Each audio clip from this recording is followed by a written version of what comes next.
بسم اللہ الرحمن الرحیم نحمدہ ونصلی ونسلم علی خاتم الانبیاء والمرسلین وعلی آلہ وصحبہ واہل بیتہ اجمعین اما بعد فاعوذ باللہ من الشیطان الرجیم بسم اللہ الرحمن الرحیم وَإِذْ قَالَ مُوسَىٰ لِقَوْمِهِ يَا قَوْمِ اذْكُرُوا نِعْمَةَ اللَّهِ عَلَيْكُمْ صدق اللہ العظیم وصدق رسولہ النبی الکریم الامین وَنَحْنُ عَلَىٰ ذَلِكَ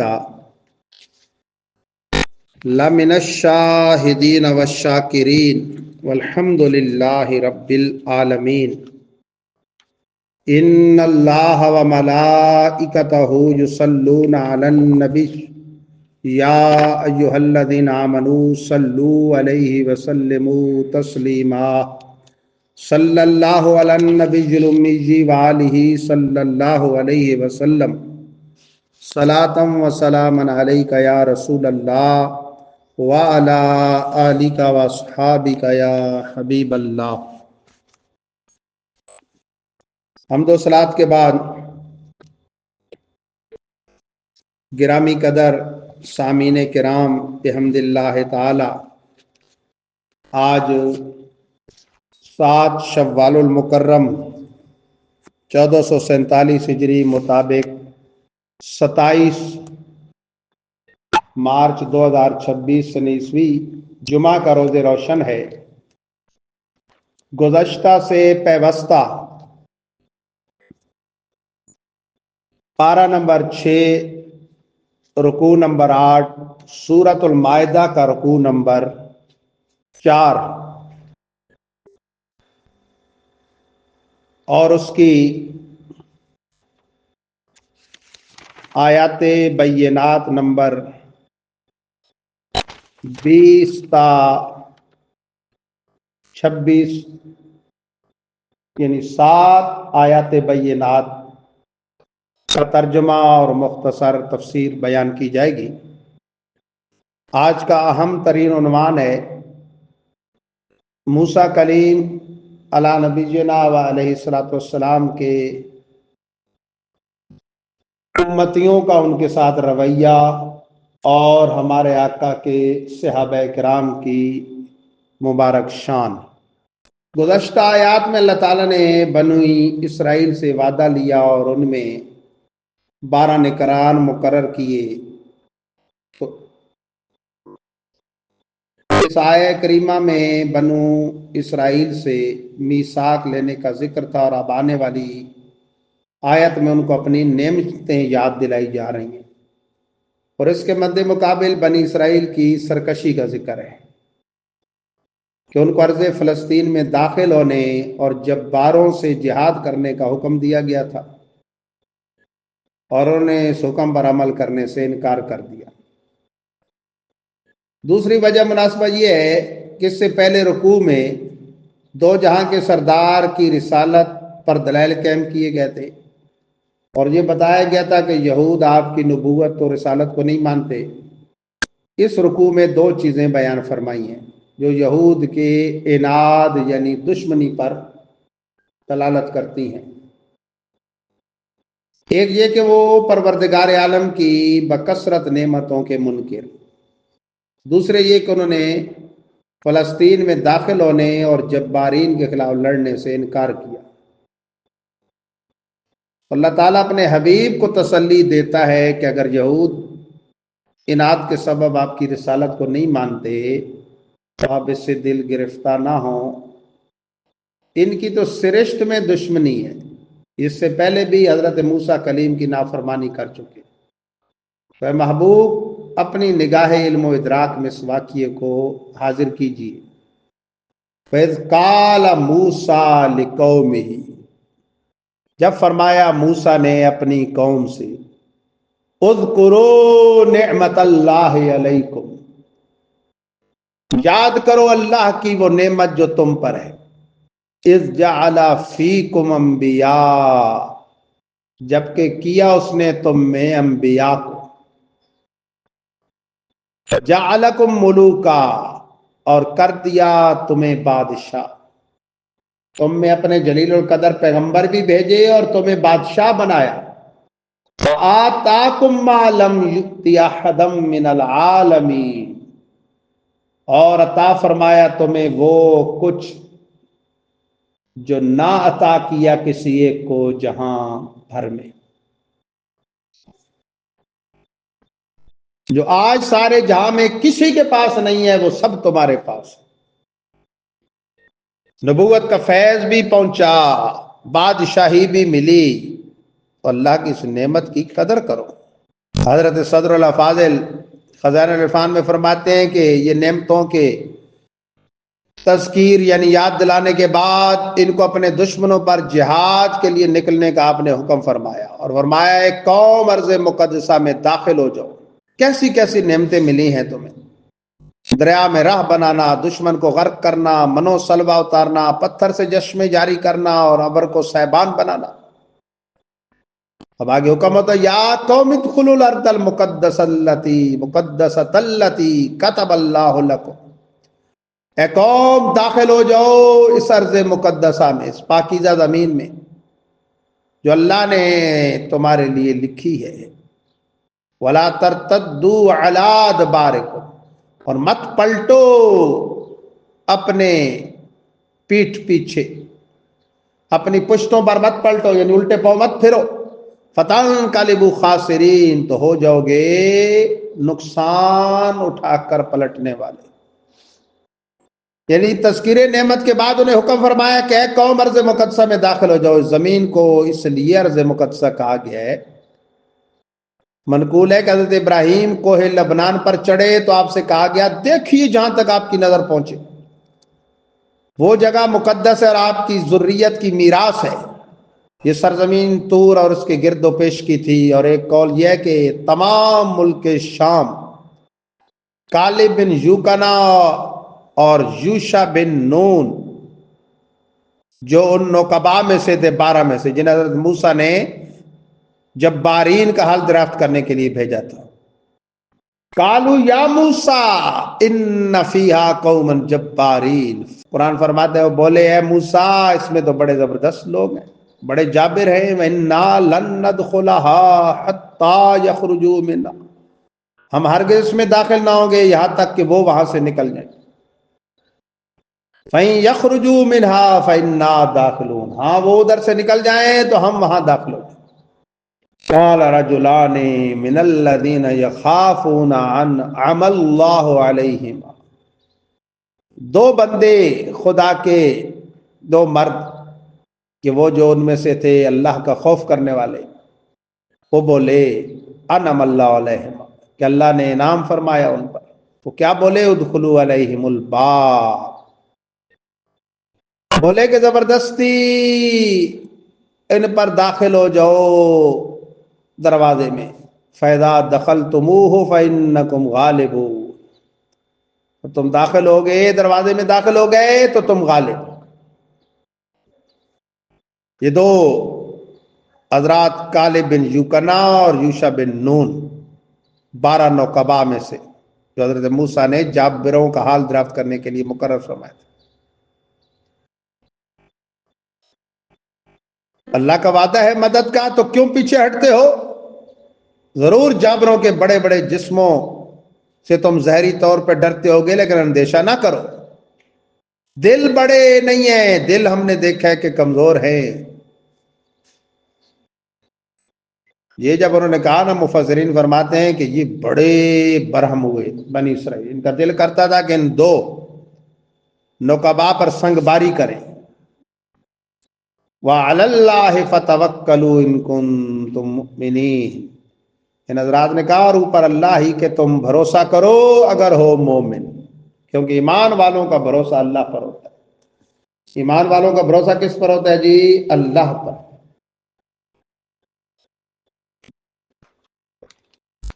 محض اللہ کی رحمت پہ۔ اس کی مثال ہمارے آقا کے غلاموں اصحاب بدر کی 313 17 رمضان 2 ہجری نہتے چند ٹوٹی بوٹی تلواریں اور چند سواریاں، سامنے 1000 کا لشکر جرار اور مسلح، پھر بھی ایمان کا جذبہ غالب تھا، اللہ پہ توکل، مصطفیٰ جان رحمت پہ توکل بڑا غالب تھا۔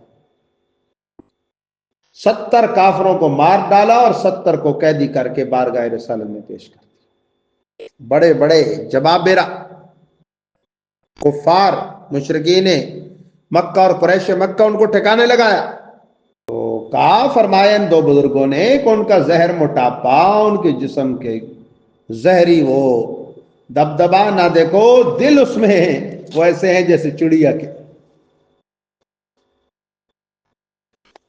لیکن یہ بھی تو آگے ڈرے ہوئے تھے نا، کالو یا موسیٰ، بولے اے موسیٰ، انا لن ندخلها ابدا ما داموا فیہا، ہم ہرگز داخل نہ ہوں گے اس بستی، اس ارض مقدسہ میں کبھی بھی، ما داموا فیہا، جب تک یہ بڑے بڑے جسموں والے وہاں ہیں۔ فاذهب انت وربک فقاتلا، تم جاؤ، تمہارا رب جائے، دونوں لڑو، انا ہاؤنا قاعدون، ہم یہاں بیٹھے۔ یعنی اپنے اس گستاخانہ کلام سے انہوں نے خدا اور رسول دونوں کی شان میں بے ادبی کا مظاہرہ کیا، بدترین گستاخی کر بیٹھے۔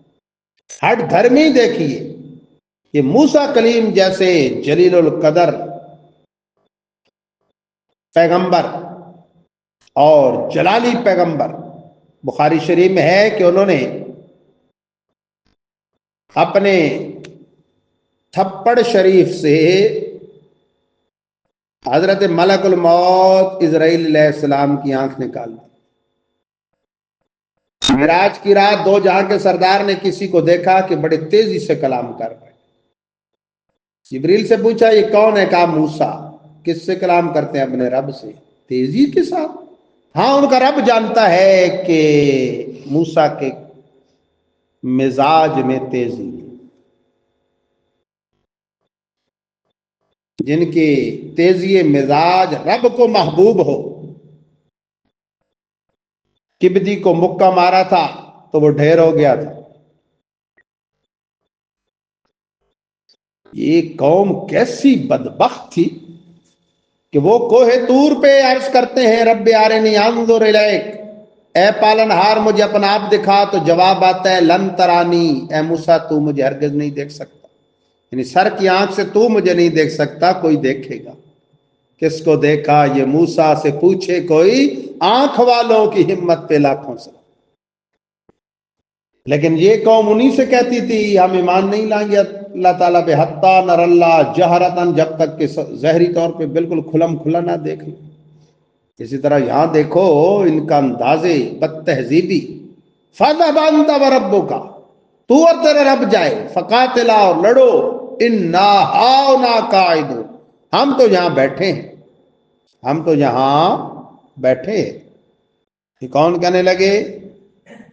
بنی اسرائیل۔ اور ہمارے آقا کے غلاموں نے عرض کی کہ حکم ہو تو ہم سمندروں میں گھوڑے دوڑا دیں، اور پھر ہمارے آقا نے بھی تو پھر شفقت کے دریا بہائے نا۔ حضرت سعد جب تیر چلا رہے تھے نا، تو یہ تو بہت سارے صحابہ نے مختلف موقعوں پہ بارگاہ رسالت میں عرض کی بی ابی انتا، یا رسول اللہ میرے باپ آپ پہ قربان، بی ابی انتا و امی، آقا میرے ماں باپ آپ پہ قربان۔ لیکن حضرت سعد جب اسلام کی حمایت میں کلمہ حق کی سربلندی اور دین دشمنوں کو زیر کرنے کے لیے، کافروں کو مارنے کے لیے راہ خدا میں تیر چلا رہے تھے نا، تو سرکار ترکش جو تھا نا، ترکش تھیلی جس میں تیر رکھے جاتے ہیں، اس سے تیر بھی عطا فرما رہے تھے اور دعا دے رہے تھے، ارمی سعد بے ابی انتا، ساتھ چلاؤ تیر میرے باپ تم پر قربان. اللہ، حضور فرمائے حضرت سعد، صحابہ جانثار تھے. خندق کا موقع ہو، تبوک کا ہو، خندق کا، بدر کا، احد کا، جانثاری کی وہ لازوال مثالیں ہیں کہ وہ ایک الگ موضوع ہے. ان کے آگے حمزہ کی وہ جان بازیاں، شیر غران سطوت پہ لاکھوں سلام. جانثاران بدر و احد پہ بے حد درود، جانثاران بدر و احد پہ بے حد درود، حق گزاریان رفاقت پہ لاکھوں سلام. سرکار کے تو ایسے غلام تھے. اور یہ بد نصیب کہہ رہے ہیں جی ہم تو بیٹھے. قال رب انی لا املک الا نفسی واخی. کہا موسیٰ نے اے پالنہار میں اختیار نہیں رکھتا مگر اپنا اور اپنے بھائی کا، یعنی ان کا اب ذمہ دار میں نہیں ہوں. فَفْرُقْ بَيْنَنَا وَبَيْنَ الْقَوْمِ الْفَاسِقِينَ، جدائی ڈال دے ہم میں اور قوم نافرمان کے مابین، ہم میں اور ان نافرمان افراد قوم میں جدائی کر دے، بے حکموں سے ہمیں جدا رکھ، ان کی صحبت اور قرب سے ہمیں بچا، درمیان میں فاصلے ڈال دے. قال فإنها محرمة عليهم 40 سنة، فرمایا تو بے شک وہ حرام کر دی گئی ارض مقدسہ ان پر 40 سال. 40 سال اس ارض مقدس سے یہ محروم رہیں گے، اس میں داخل نہ ہو سکیں گے. اور یہ خبیث محروم ہو بھی گئے تھے یہودی، منگ تنگ کے جس کو کہتے ہیں نا، یورپ کے بعض محلوں میں رہتے تھے. عیسائی گمراہ ہوئے ہیں جھوٹی محبت میں حضرت عیسیٰ کی، ان کو خدا اور خدا کا بیٹا کہا، لیکن شو محبت کی نا، دنیا کی حکومتیں مل گئیں. کافر تو ہیں جہنم میں جلیں گے، دنیا کی حکومتیں مل گئیں. یہ بدبخت خدا کے رسول کی دشمنی میں حد کو پہنچے. موسیٰ کلیم کو سولی چڑھانے کے درپے ہوئے، اپنے طور پہ تو انہوں نے چڑھا دی، اللہ نے ان کو آسمانوں پہ اٹھا لیا، ان کی پاکیزہ ماں پہ تہمتیں لگائیں. موسیٰ کلیم جن کے امتی ہونے کے اور صاحب تورات پیغمبر کی اتباع کے مدعی تھے اور حضرت ابراہیم کی نسل کہلواتے تھے، کیا کچھ ان کے ساتھ انہوں نے کیا، انہیں زہری حکومتوں سے بھی محروم کر دیا. پھر عیسائیوں کی منتیں کی، ان کے یعنی یوں کہہ لیں کہ رہین منت ہو کر انہوں نے یہ ایک ریاست چھوٹی سی قائم کی، اسرائیل. نام اچھا ہے، نام سے ہمیں اختلاف نہیں. اسرائیل سریانی زبان میں اور عبرانی زبان میں بمانا عبداللہ، اللہ کا بندہ. حضرت یعقوب ابن اسحاق ابن ابراہیم، حضرت یوسف کے والد گرامی، ان کا لقب ہے. لیکن یہ جو بنی اسرائیل ہے، ان کی حرکتیں تو آپ پہلے پارے میں کئی رکوع اور آپ بھی سن رہے ہیں. یہ یہود سب سے بڑے دشمن ہیں اسلام، بلکہ یہ اسلام یا اسلام کے ماں سوا بھی جو ادیان ہیں، ادیان باطلہ، یہ کسی کا تصور نہیں چاہتے. یہ چاہتے ہیں فقط ہم. اور ان مٹھی بھر لوگوں نے سازشوں سے کتنا بڑا ظلم کے پہاڑ کھڑا کیا فلسطین، غزہ کے مسلمانوں کے. عبرانی، رافضی، خبیث، اہل بیت کی آڑ میں صحابہ کے دشمن اور لاکھوں سنی مسلمانوں کو شہید کرنے والے شام اور عراق میں ان پہ پڑ گئے. دوسرے لفظوں میں کہیں کہ خنزیر اور کتے کی جنگ ہے، یہ مرے یا وہ، ہم تو خوش ہیں. جی ہاں، وہ یہود ہیں، کافر ہیں، تو یہ بدبخت بھی اہل بیت کی آڑ میں صحابہ کے دشمن، قرآن کے منکر، اسلام کے کلمے کے منکر، اسلام کی اذان کے منکر، ان کی کلمہ اپنا ہے، اذان اپنی. تو بہرحال وہ 40 سال تک تو پھر یہ بالکل محروم رہے.